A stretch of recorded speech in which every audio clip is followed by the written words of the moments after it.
juicy details about our initial days setting up in this wonderful country. I should have said settling. But today we're all back to all things gaming. So, Adam, what stories are you going to cover today? I have three stories for us today. The first one is going to be talking about the DualSense 5 and some of its drifting issues. The second one is going to be talking about the whole GameStop, I guess that's what it's called now, right? GameStop stock fiasco and what was going on and all that, and how the guy who was kind of at the center of it really doesn't understand himself how it worked, and it just kind of did. And then the third one I'm going to be talking about is BlizzCon and Metallica kind of had a little ironic situation there where they switched out their own music to avoid DRM. So, bit of irony there. That is definitely ironic. I did see those stories as well. And of course, GameStop, I was following that. It's going to be an interesting show today. So, Adam, why don't you lead us off? Okay, so sorry, I just popped the wrong window up. Okay, so the first one is going to be the DualSense 5. They have obviously had drift issues. This is a very common issue in a lot of controllers. Switch just recently went through a problem with it. Excuse me. And now they are going through a class action lawsuit. The DualSense 5, Nintendo's already been through it, due to this stick drift. So basically, what's happening is the reason this is happening is the DualSense 5, the sticks are attached directly to the circuit board. They're not attached by wires, they're actually soldered on. And this causes a problem because it makes them very, very difficult to replace. If you had a piece that was, maybe wired in, you could replace that one piece, just unplug it and plug in a new one. But because they're soldered in, it's really hard to fix. So if you want to get your DS5 fixed, you have to actually ship it back to Sony. They'll fix it and then ship it back to you. But that can actually take a couple weeks. So that's obviously not an optimal solution because that means that basically you have to buy a second controller while you're waiting for your first one to work. So anyway, what's happening here is there's a couple different ways that analog sticks work. And the way that the PS5 does it is that there are three thermal resistors with a sliding and rotating component. So as you move the analog stick, this basically causes it can read the voltage between where the placement is and on the little slider thing on the bottom. And based on this, it can figure out where your controller is supposed to be. Now, what it happens is they'll have a spring, and the spring will basically jump it back into place where it's supposed to go. But because the spring is a physical thing, then over time it takes wear and tear, and maybe it doesn't spring back to where it's supposed to go. And that's what's causing this problem. Now, the people that make it, Alps, they're the manufacturer of joystick parts for not just the DS5, but a bunch of different ones. They basically said that the operation life for these potentiometers, hopefully I'm saying that correctly, is about 2 million cycles, while the center function, to put it back in, or when you click like that, the L3 and R3 buttons, is for about 500,000 cycles. So when I guess it's the site iFixit basically did their own analysis, figuring out, okay, if you're moving it around 2 million times, if you were playing a game such as Call of Duty, what does that mean? And it translates to about 417 hours of game time, Oh my which it God. seems incredibly short. So Yes.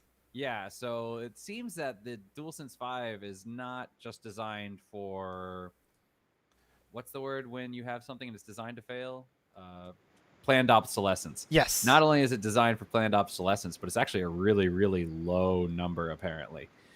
417 hours seems extremely short. And they did say, though, that this is going to vary from game to game. In a game like Call of Duty, where you're running around all the time and you're smashing the stick in different directions because you have to have really quick movements, you're going to get a lot more use out of it than you would in, say, something like maybe Final Fantasy VII Remake, where you're still running around a little bit, but you're not having as much, back and forth, back and forth, back and forth. It's usually just kind of run in a general direction or something like that. Or even if you were playing something like, say, Minecraft or, a JRPG where the characters are lined up, it's going to be different. So they say it's going to vary from game to game, but if you're playing a pretty intensive game, 417 hours is the assumption there.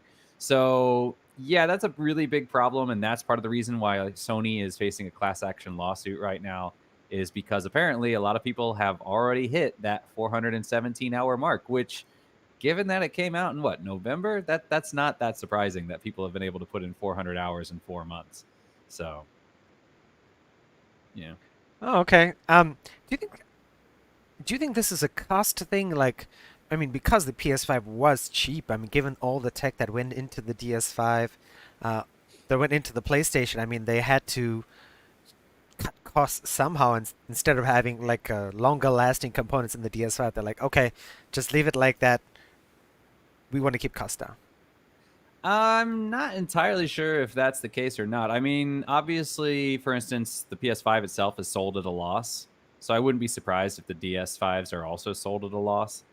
Now, I have heard that because of the soldering of the analog sticks to the circuit board, some people speculate that that was specifically designed in that if the controller fails, it is hard to fix. So you have to send it to Sony. So I have heard some, or I should say, I have read some assumptions that the idea was that they don't want people fixing them on their own.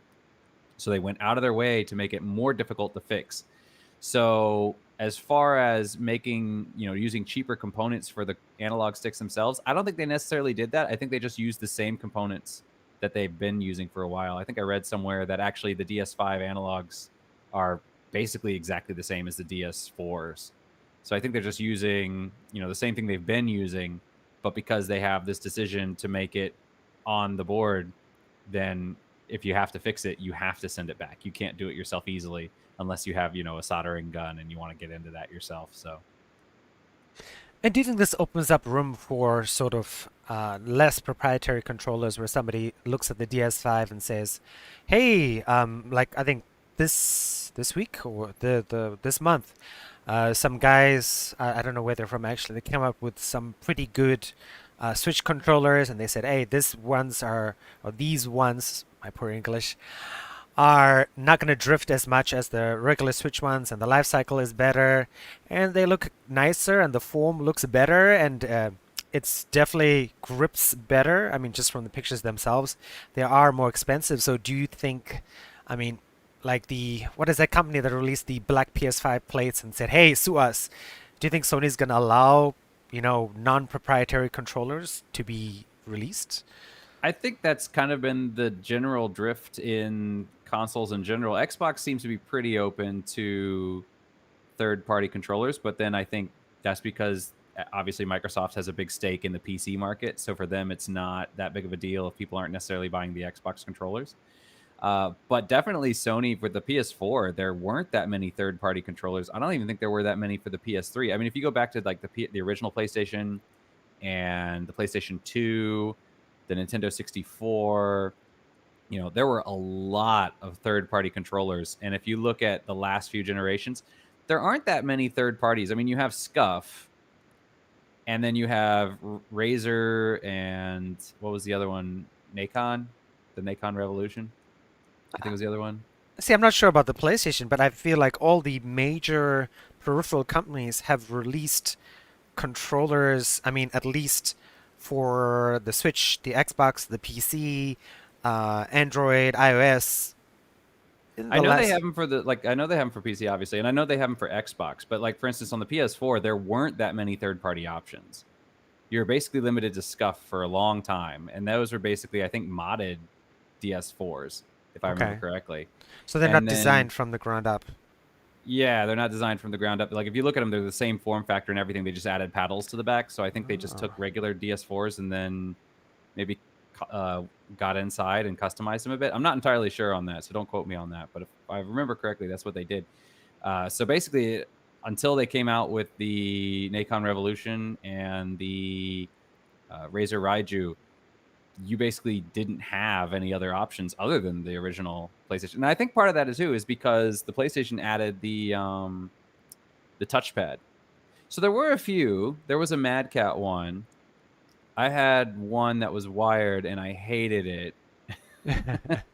So there were a few, but I think with Sony, I think the idea is they really want to make kind of a special controller with all these special features. So they add Sure. things like haptic feedback. They add things like the touchpad, and I don't know, and I don't think they're that open to having too many third parties out there. That's why you'll have like the officially licensed ones. Yes. But also, I think it's one of those things where it's just harder to make a good controller when you have these extra bells and whistles on it and still make them competitive. So I think, because I do think they are selling probably DS5s at a loss. So I don't know if it's entirely malicious, but I wouldn't be surprised if part of the motivation is money, where they're like, let's just make it and it's going to fail and people will buy more, whatever.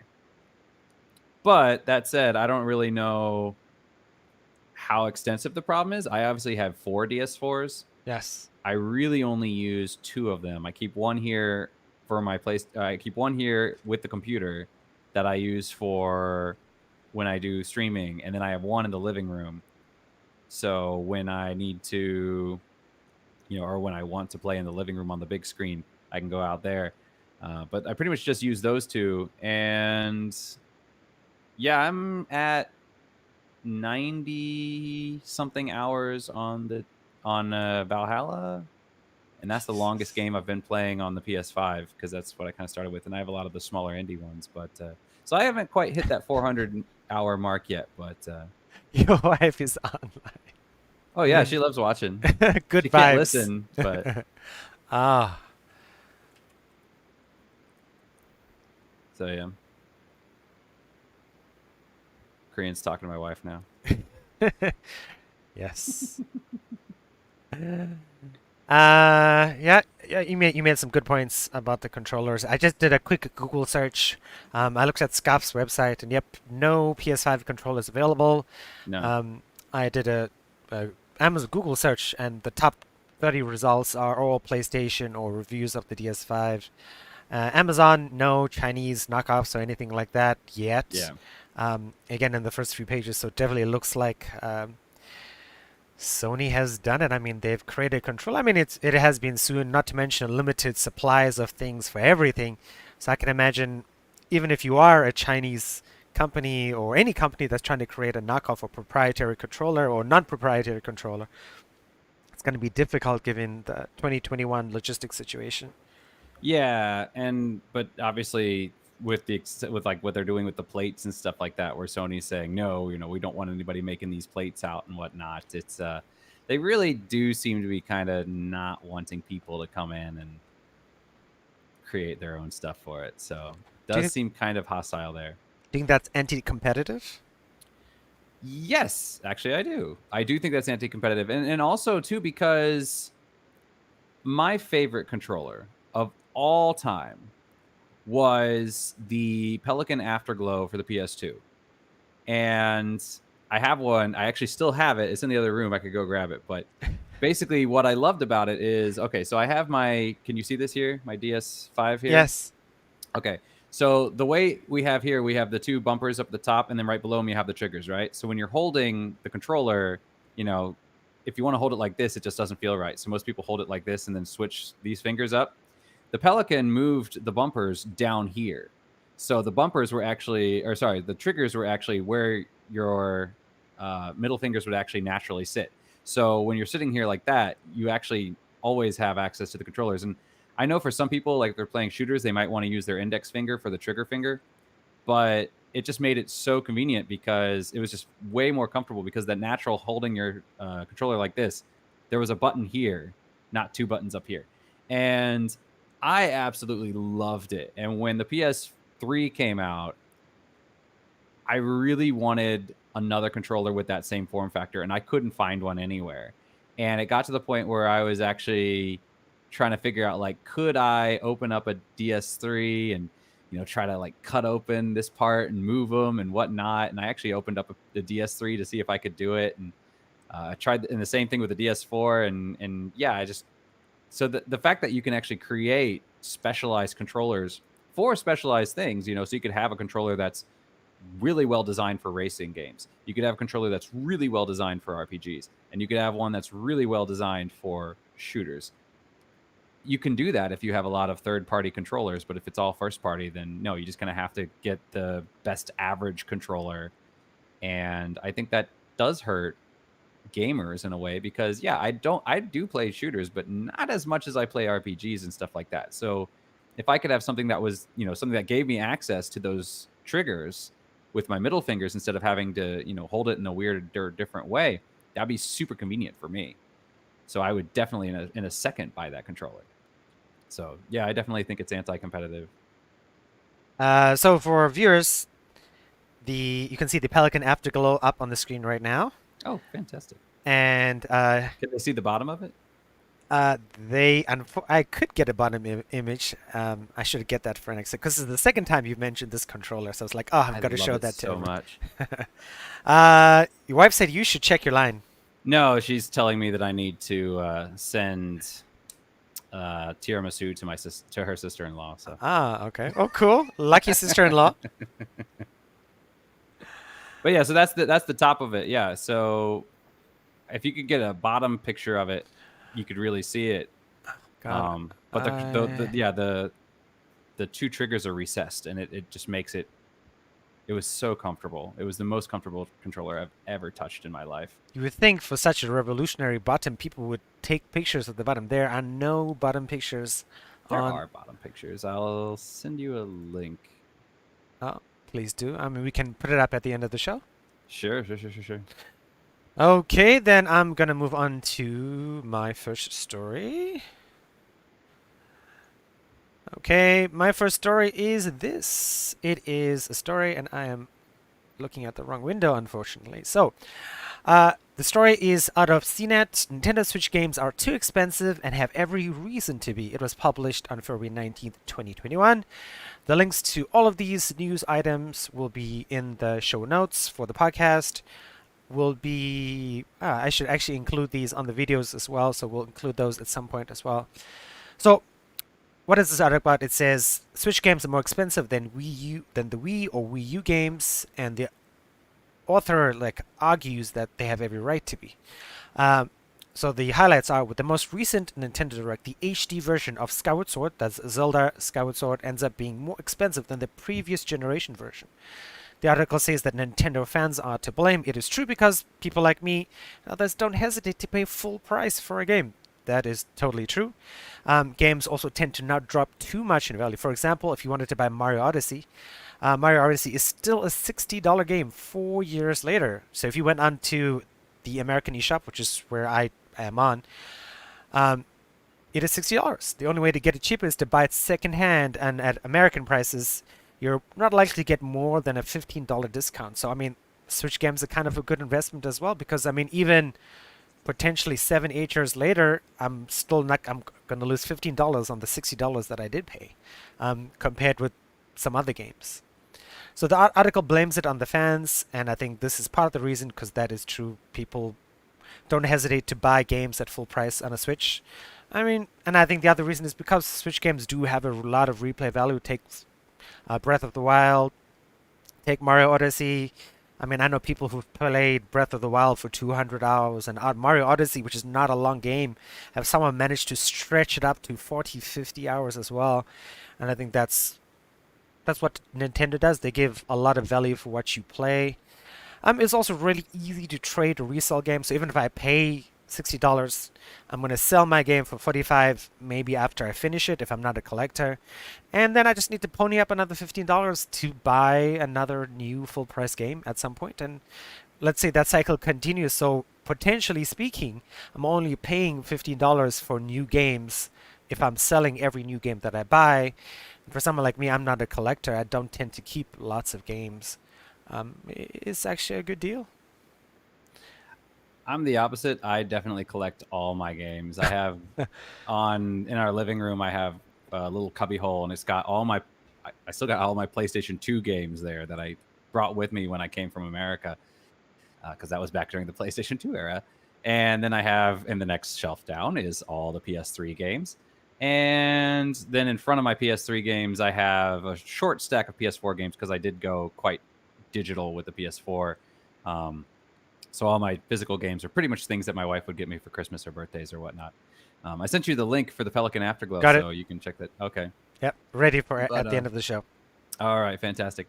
But yeah, I mean, in general, though, wasn't I mean, Sony raised their prices, and I know a lot of developers have been saying that the price of games has been Oh, needing to go up for yes. a while. So why is it that Nintendo is, everyone's saying, you know, the prices of games haven't really gone up since, forever. I mean, they've gone up slightly, but they haven't been keeping up with inflation. And we went over that when I did my interview with Ben. We went over that, how if you look at the games back in the 90s and stuff, if you looked at how much they were selling for, those games were $100 by modern standards. And now games are costing more to be developed than ever before. I mean, if you looked at the amount of money that the original Marios and Sonic the Hedgehogs took to develop versus how much, say, something like The Witcher 3 or I'm sure Breath of the Wild takes to develop, modern games are just way more intensive. So the price, they're costing more to make them. They're selling them at the relatively the same price. So why is it that they're arguing that? It seems strange to me that they would argue that these are overpriced and that they should actually be offering them for less. I mean, don't see why not. I mean, even if games, the prices haven't changed, the companies still make money. I mean, why would you need to increase the price when you're already making money? Well, you're making less money. How are you making? I mean, even factoring in inflation from like the early 90s, right? Games now make much more money because more people are playing them.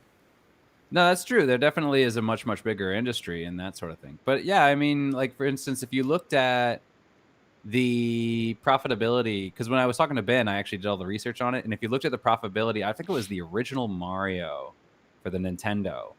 And if you looked at the profitability of The Witcher 3, The Witcher 3 beat out Nintendo, beat out the original Mario just barely. It just barely. And I mean, Witcher 3 was available on PlayStation 4. It was available on the Xbox. It was available on PC. Gaming's much, much larger. Nintendo was much more niche back then. You think But so?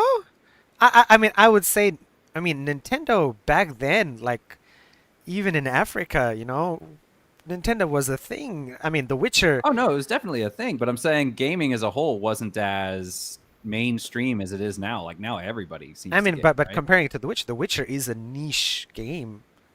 Relatively, but I mean, okay, yeah, granted, if you were going to play a game, you didn't have too many options, so you kind of had to play Mario because there wasn't a lot out there. Um, but yeah, I don't think that it's easy to say in that sense that, because it's like, yeah, you are making, but also the teams are bigger. Sure, You sure, have sure. more I people to mean, pay. I Look at the agree. crunch time that they're putting in. I mean, look at CD Projekt Red and all the flack that they got for the crunch time and whatnot. Mario, you could probably somebody could program the original Mario by themselves in a year, easy, right? And now you have these teams of 500 plus people True. working over 10 years to develop this thing, to the point where the last 2 years they can't even go home anymore because they got to be at the office, 80 hours a week. So they're sleeping in the office. And you're just making a small amount of money higher, and that's not really going back to the devs, let's face it. And that's part of the problem too, is the CEOs are just hoarding a lot of that money to themselves and not giving it back to the It's people. mismanagement, right? We But read it in the CD Projekt Red story right, by. that's a mismanagement thing. But I mean, Oh, Ben's yeah, I got a don't. good comment here. Okay, I think also that a studio then focused on one large project at a time versus a studio divided across countries or continents working on 4 to 5 IPs simultaneously in modern times. No, that's definitely true. If you look at, say, like Bethesda, how many games are they developing currently? I mean, they've got Starfield, they've got The Elder Scrolls 6, they've got Ghostwire hasn't come out yet, right? Ghostwire, not yet, not yet. Okay, so they're still working on Ghostwire.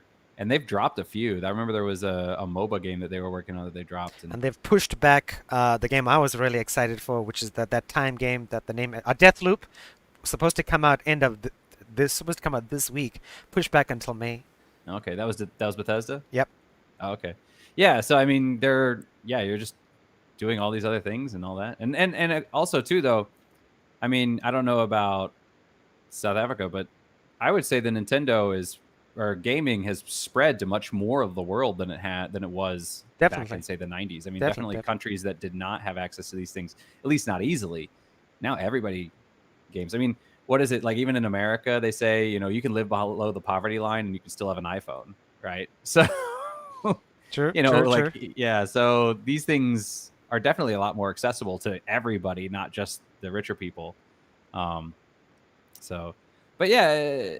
Now I will say though, Mario Odyssey at this point is kind of old, right? I mean, 4 games 4 years. isn't super old, but Yeah. I know Nintendo often, because it does their, what do they call it? It's not. It's kind of like backwards compatibility, but it's all about digital stuff where you can go to the store and buy games for previous consoles on the Switch. You can only buy games from, and not everything. So they have, like when you go into the Switch eShop, you can see Wii U, you can see 3DS, but again, the whole catalog is not available.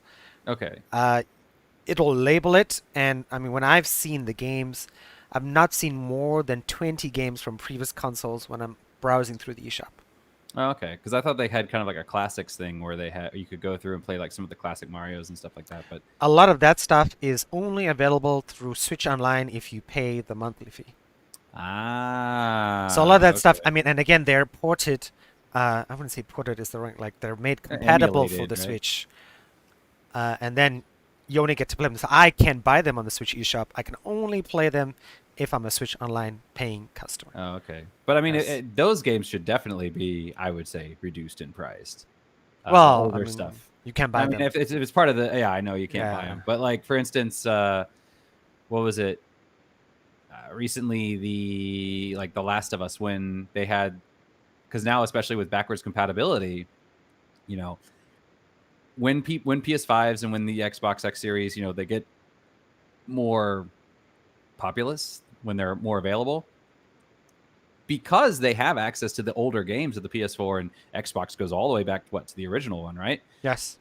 I would say definitely these older games. I mean, obviously you're not doing patches on them. You're not doing too much you're not doing any maintenance on them. Development costs, you've already recouped it. I would say, yeah, those games should definitely go down in price, because really the only thing that you need to pay for is server space to keep the source code, is basically the only cost you have for these games. True. So I would definitely say older games should go down in price, probably more than they already do.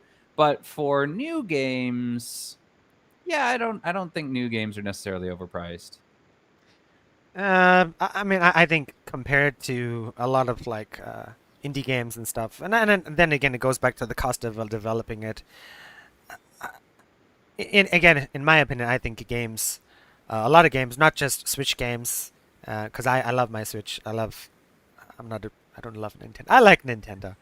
Um, I like Nintendo, and I think games, I think across the board, mobile as well, are, especially from big companies, are definitely overpriced, and definitely I wish more people could play games, and especially living out in Asia, so many of my students just won't pay more than $10 for a game, and I think that is something Nintendo and other companies need to address.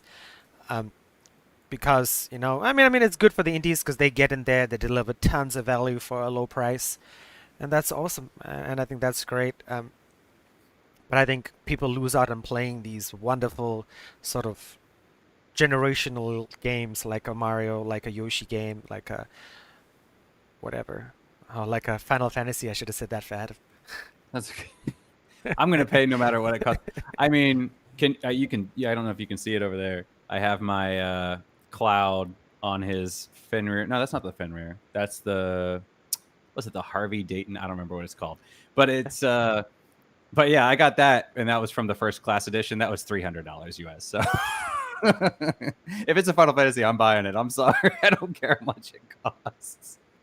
But yeah, I mean, I obviously, everybody likes cheaper things and free stuff and whatnot, but yeah, I think games are kind of a hard thing to go with, because especially when you do look at right now in the game industry, employers are, I wouldn't say slave labor, because people will take offense to that, but they are definitely treated as sweatshop workers, um, where they're just not respected, and burnout is super super high in the gaming industry with developers right now. So I would definitely say that the amount of work that's going into these games, if I don't think selling them for super cheap would be justifiable. But I will say that I could be wrong because I mean, if you look at games like No Man's Sky, No Man's Sky has been, they have not made you pay anything beyond the original price of the game. And they have done so much with that that obviously they're stretching that money really, really far, that they can survive and function on purely just the sale of that game alone. You know, that they don't need to offer money for DLCs and stuff like that. So yeah, maybe there's more money out there than I realize. I could definitely be wrong there. So Anything's possible. yes, and then Ben's comment of intern labor. Exactly. I remember when I was in university before I came to Taiwan, and that was right around the time because you know people had talked about when I was in high school and stuff like that, and people would talk about doing internships and you know you get paid and whatnot. And by the time I graduated college, it was a lot of it's really hard to find a paid internship. Just take a non-paid one and do it for the experience. And that seems to be kind of the new model is that. So Unfortunate. unfortunate indeed. All right, you want to hit the next big thing that is not that popular, but still an ongoing story as of as of last night. Okay. Yeah, so basically everyone knows what's going on with GameStop with the stock. So basically what happened was I'm not a big stock guy, so I'm probably not the best person to ask and I might not understand it as well as I think I do. But at least as well as I understand it was people started buying up the GameStop stock. And of course when people start buying stock, then it looks popular and then that of course raises the price of the stock. So by doing this, they got the stock to look really good. It went super high, you know, and they all made a bunch of money and some, you know, obviously they started selling it off. And of course, this really upset people because GameStop has been doing horribly recently because, you know, they're a brick and mortar store, you know, they're not digital and they've been really struggling for a really long time. I mean, even the company that owns them, I think, filed for bankruptcy because they just couldn't keep up with what was going on. But basically, there was a group called what are they called? Robinhood. Yep, Robinhood. Okay, so it's this group of amateur investors, basically, and they're It's a doing this. trading platform. Okay, it's a trading platform, and you have all these people that know. Oh, Robinhood's a trading platform. The Yes. Reddit group is The Wall Street Bets. okay. That's what I was thinking of. So these guys are kind of, you know, they're kind of doing their Wolf of Wall Street thing where they figured out how to manipulate the market and they're doing that. And Robinhood's the way that they can all do this really quickly. And so the guy that was kind of at the center of it, or one of the guys that was kind of at the center of it, his name is Keith Gill. And I love his handle. Roaring Kitty is the best name. yeah. And so he basically was at the middle of this thing. And then now they're doing investigations into it and they're questioning him and a bunch of other people. And he came out and said, you know what, I'm not really sure how this worked to myself. I barely understand it. I was surprised that it worked. You know, I would have never expected this to work. It was just kind of like a fun trolling thing and it kind of got out of hand. So yeah, even he's not quite sure how it worked and if he, you know, to the point where if he wanted to replicate it or if he and his group of friends wanted to replicate it, they might not be able to do it. You know, this was kind of a weird fluke thing that it worked out, but it might not work, you know, twice. So anyway, he just came out at the end and said, it's alarming how little we know about the inner workings of the market. I am thankful that this committee is examining what happened. So basically he's being questioned by this committee that's saying, how is this possible? How did this happen? And, you know, he's at the middle of it. He's kind of the guy in trouble, but he's like, yeah, I'm kind of glad you guys are doing this too, because I'd like to know how it worked because I don't really know. So, yeah, just a little bit of drama there. I think their stock value is back down again, right? I can look it up right now. Pretty sure that it's already peaked and it's on its way down. But yeah, some people made a lot of money. I was reading an article where there was a kid who was like 7 or 8 years old and it's gone up 13% since yesterday. It's still going up. Okay. Oh well, it's so from the high of Jesus, how long is this? Is one day. So from the high 5 days ago, 52.66 to today $46. So it's dropped $46. Okay, so it has dropped. Okay, Yeah, but but it's yeah, going up today. I think because there was I mean, talks about it yesterday on Reddit and asking people to buy and hold again.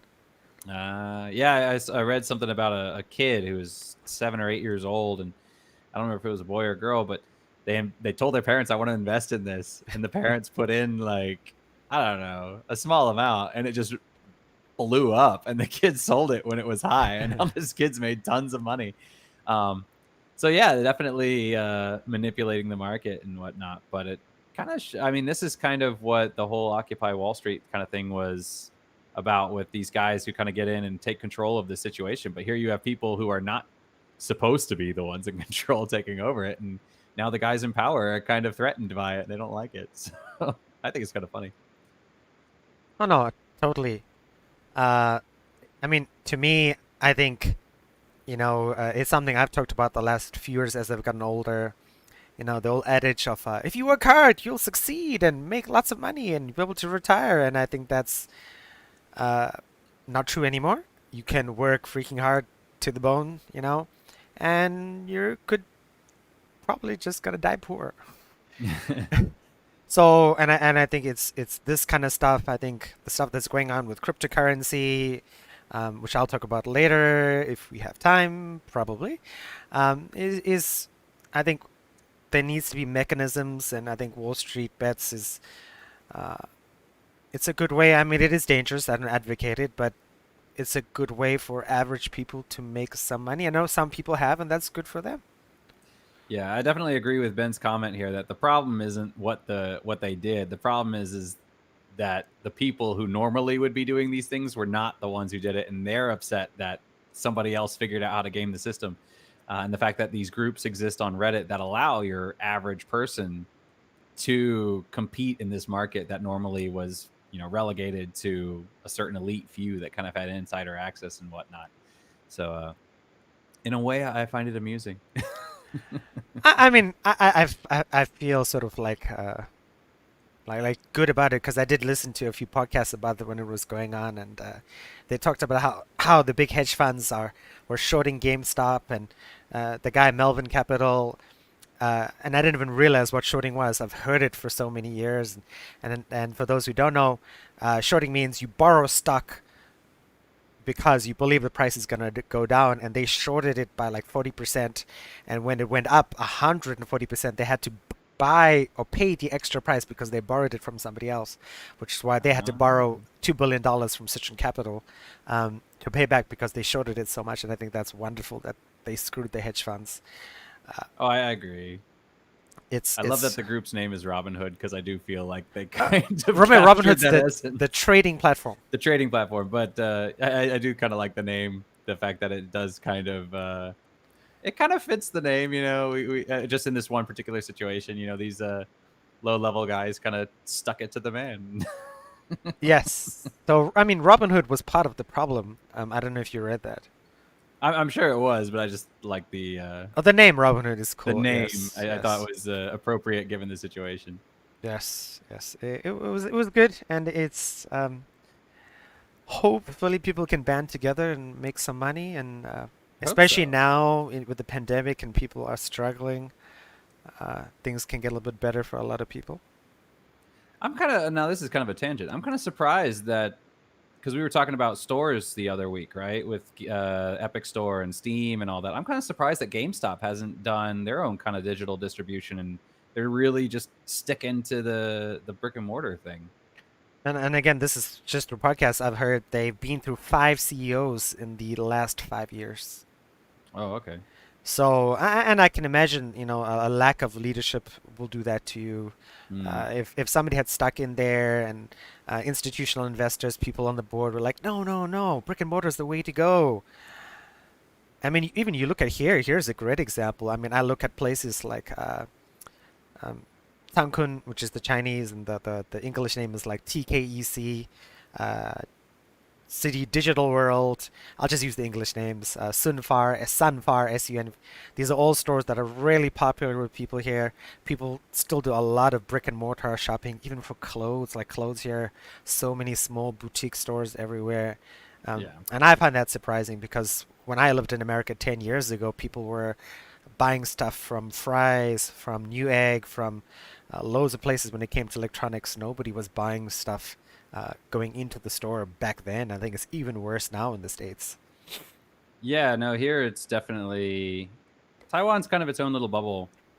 For example, in China, it's really common to use the digital pay where people can Yes, like use yes, their yes. phones and stuff. And in the States, people use credit cards a lot, obviously, and people used to use checks a lot. They don't use checks as Mm, much as they used to.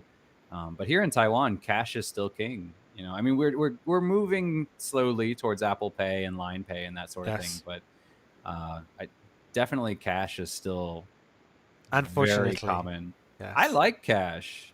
I know you do. I I'm a hate huge fan of cash. it.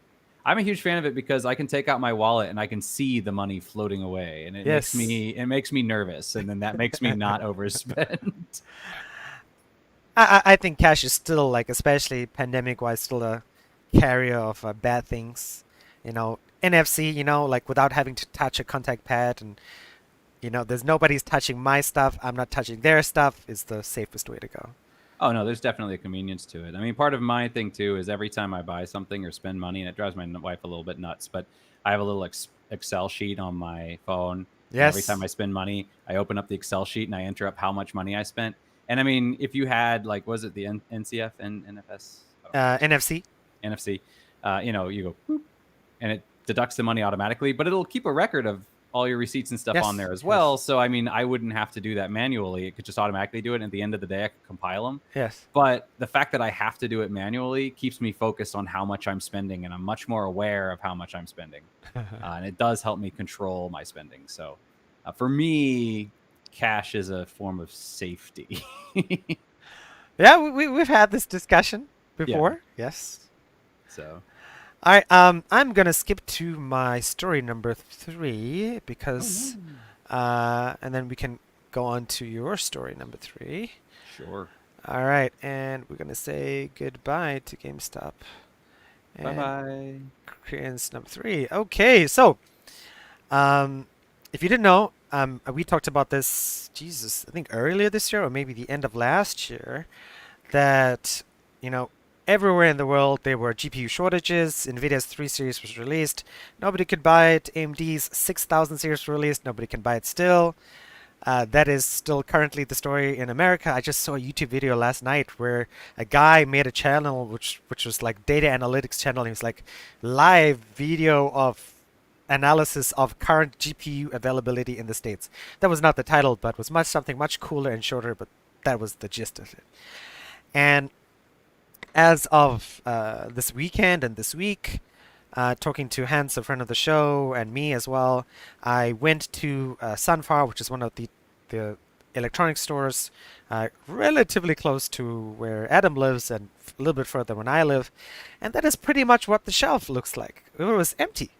I was so surprised when I went in there because their website says, I built a computer. I had to read it all because GPU was sold out, so you had to ditch it. All right.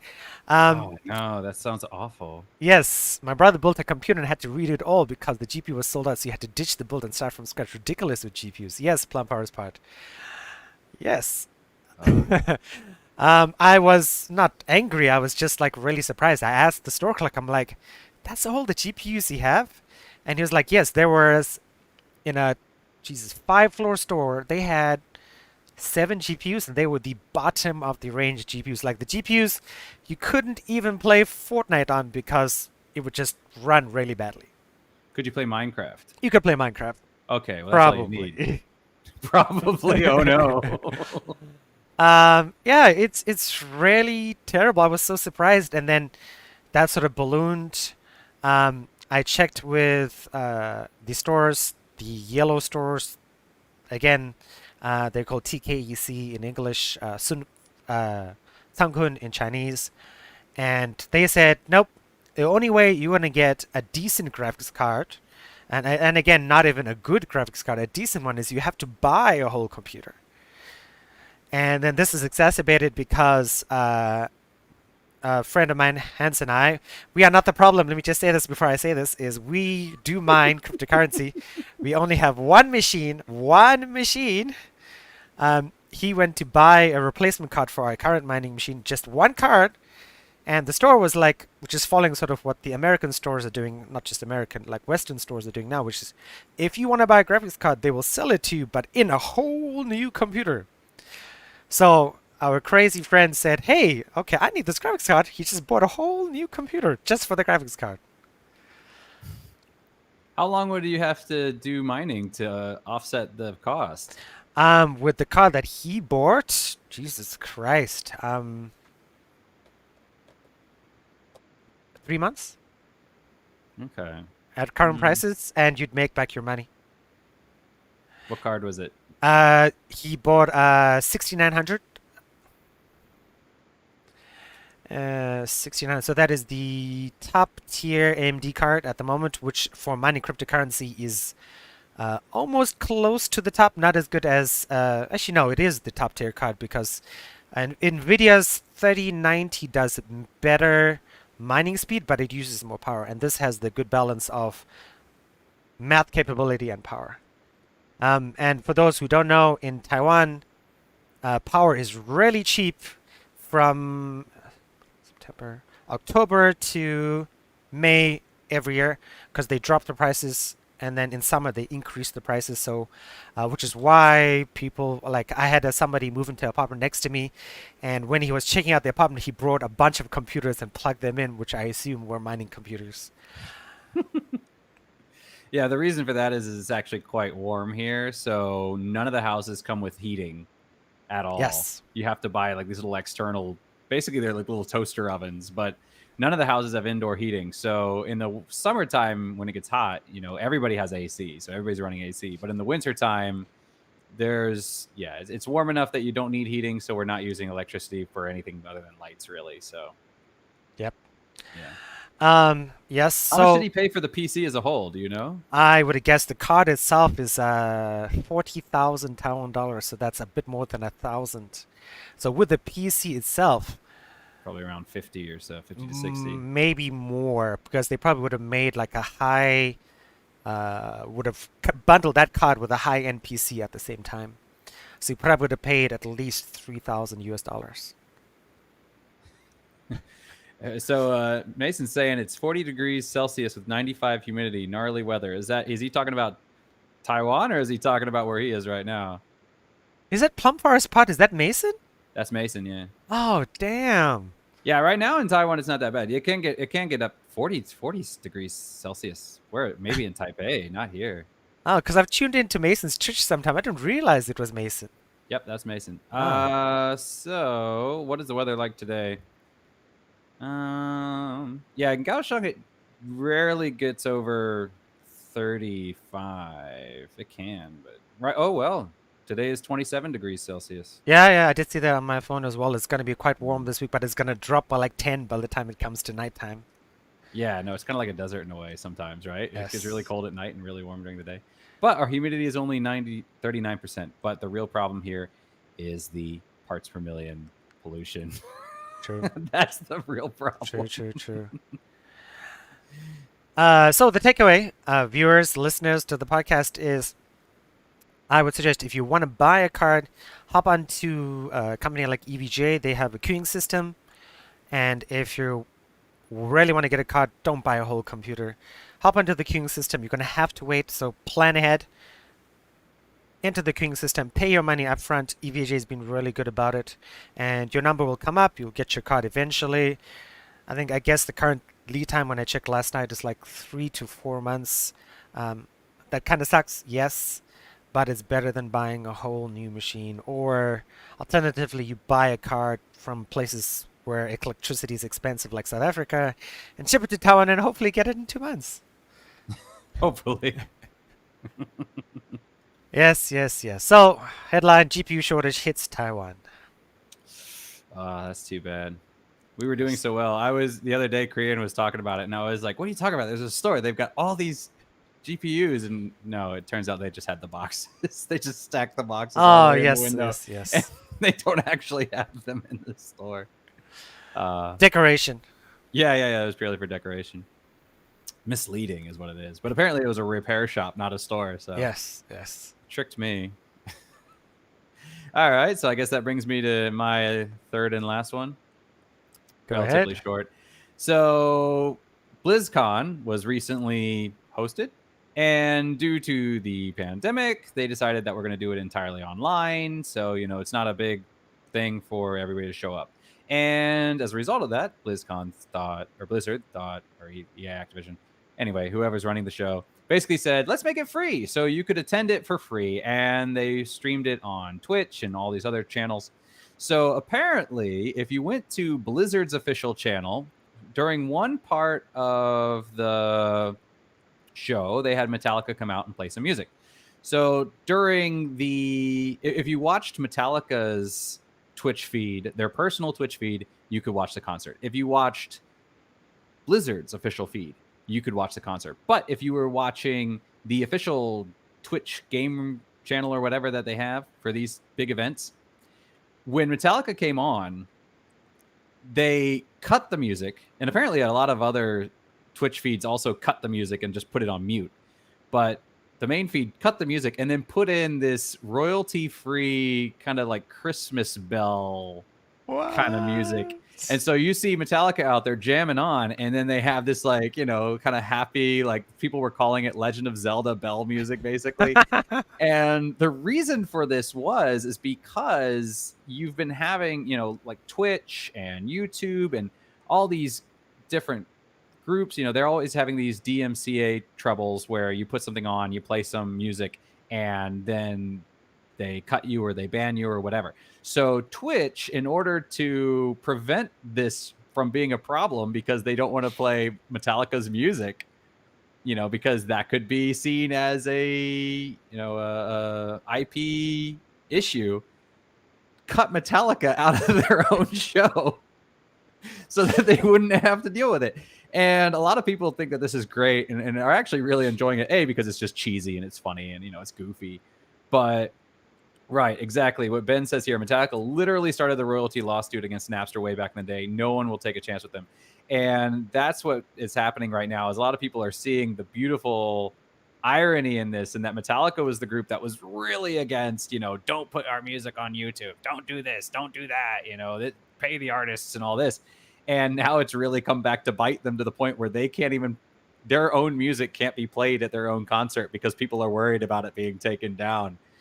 So there's a delicious irony in there. This is almost Shakespearean in the way it twists at the end, So a lot of people are having a lot of fun with it, and it is kind of funny.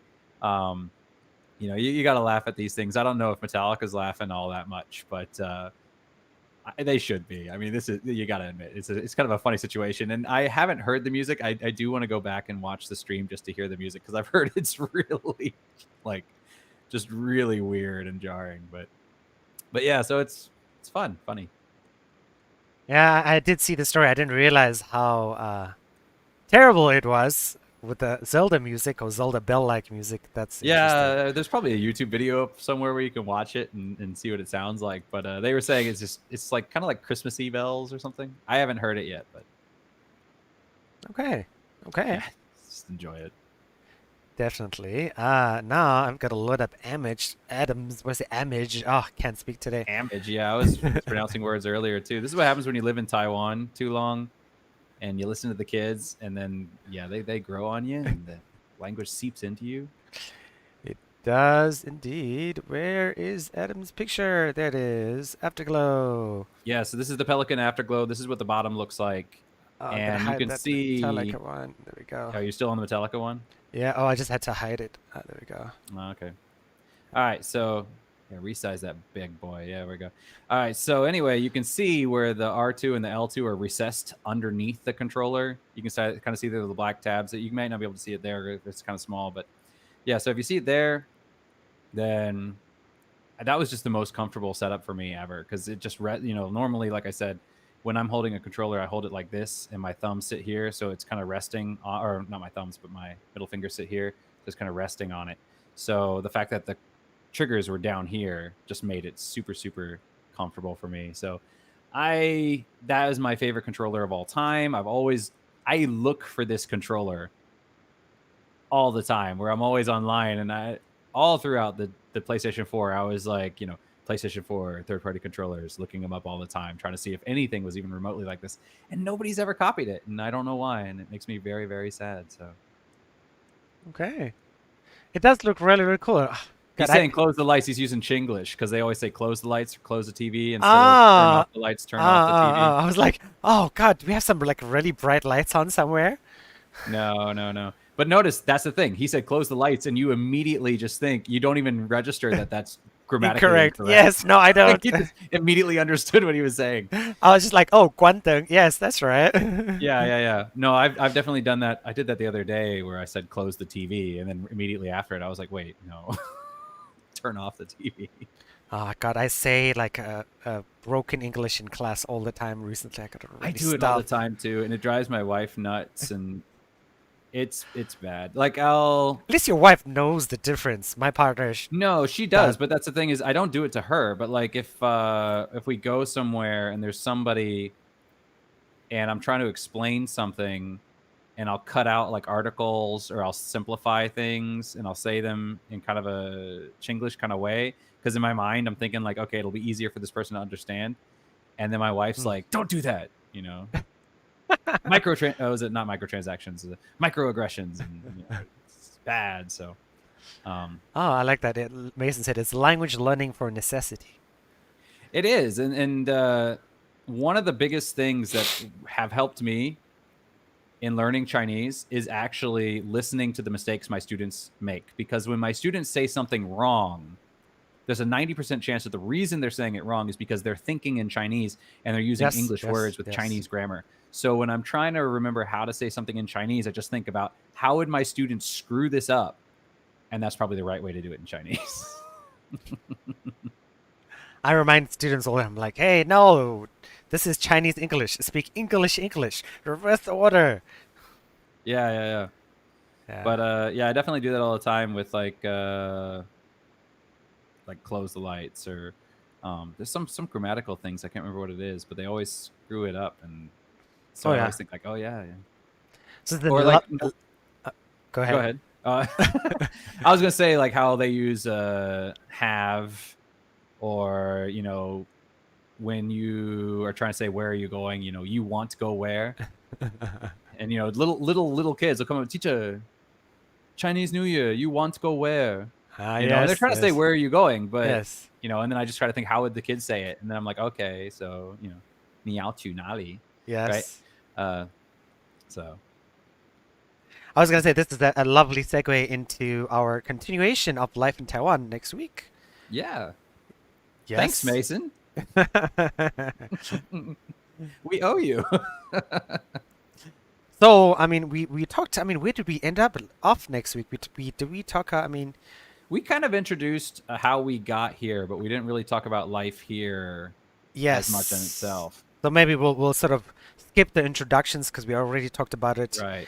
Some of the And quirks and yes, we can good get sides and into bad like sort sides of and- maybe mid-decade into Taiwan and that sort of stuff. What happened? yeah. Sounds Yeah. good. Yes, yes. That's like a 10-hour conversation. It is. That's the thing, is it goes on for a really long time. I mean, more than a decade. We've got stories out the wazoo. Oh yeah. Yeah. Oh God, I haven't said wazoo in forever. I haven't either. For the Church of 7-Eleven. Ah, yes, God. And I need to Yes. apologize for that. I have not edited anything at all, and I just got horrible like good work-related news, bad for the podcast-related news. The company I work for, the branch we're opening in Sweden, just got approved as of midnight last night. So that is wonderful and bad at the same time. We'll get it out. We'll get it out. Yes, yes. I think I'm probably gonna focus on editing that episode tonight or tomorrow, hopefully. And yes, we'll see. Indeed, indeed. So, Mr. Gray, I love how your wife said, please ask Mr. Gray to check his line message. Does your wife Yeah. actually call you Mr. Gray? Not very often. Oh, I was like, whoa, Mr. Gray, that's serious. No, it's yeah. I forget things a lot, so Oh, yeah, no. My partner Zona tells me stuff all the time. She's like, blah blah blah blah, and she says, ah, I know you have a, she says, have a some kind of like memory in Chinese called your full Chinese name. Oh yes. Ah, I love doing that in class sometimes because I know a few students full Chinese name, and I'll say blah blah blah blah. They're like, what? Um, so next week, there's a holiday next week, Monday. Do you want to do a podcast Monday, or do you have a plans for Sure. next week, Monday? I mean, I normally stream on Monday, but that's fine. We can do the podcast then. No, I think let's stick with Tuesday because I mean, what might end up happening is I might need Monday to prepare and get stuff ready anyway. So, Fine, I'll stream if I have to. yes, please do, please do. All right, so that'll be it for us today. I keep wanting to click on Firefox to go back to the show notes. So, thanks for watching. Thanks for listening. If you have any ideas about future shows, please let us know. We're always looking for new topics. I mean, we've been doing this for 5, almost 6 months at the moment. You know, our brains are sponges. If you want to get in touch with us, check us out at Middle Age Gaming 2020 on Twitch, at Middle Age Gaming on Instagram, Gaming Aged, AGED on Twitter, Middle Age Gaming 2020 on Facebook, or email us middleaged, again, AGED Gaming 2020 at gmail.com, even though we just call ourselves Middle Age Gaming at the moment. We'd love to hear from you. We're still waiting for emails as opposed to YouTube saying, hey, you got a comment, and it's just spam. So that is that. So, Adam? Yeah, thanks for listening. This is probably some of the most interaction we've had in a while on the show, so I'm really happy for today. And thank you, Ben and Mason, for coming in and talking to us. This is great. I love this. Oh, So, yes. I'd like to thank my cousin Carthy and again, Jonah Lu, who joined me for Slam Rancher last night. Thank you guys as well. If you listen to the podcast, thank you for listening to that too.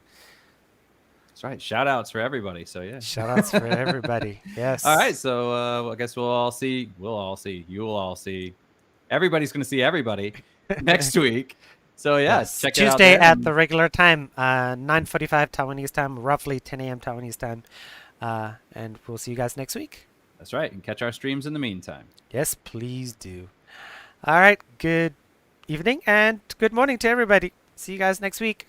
See you later.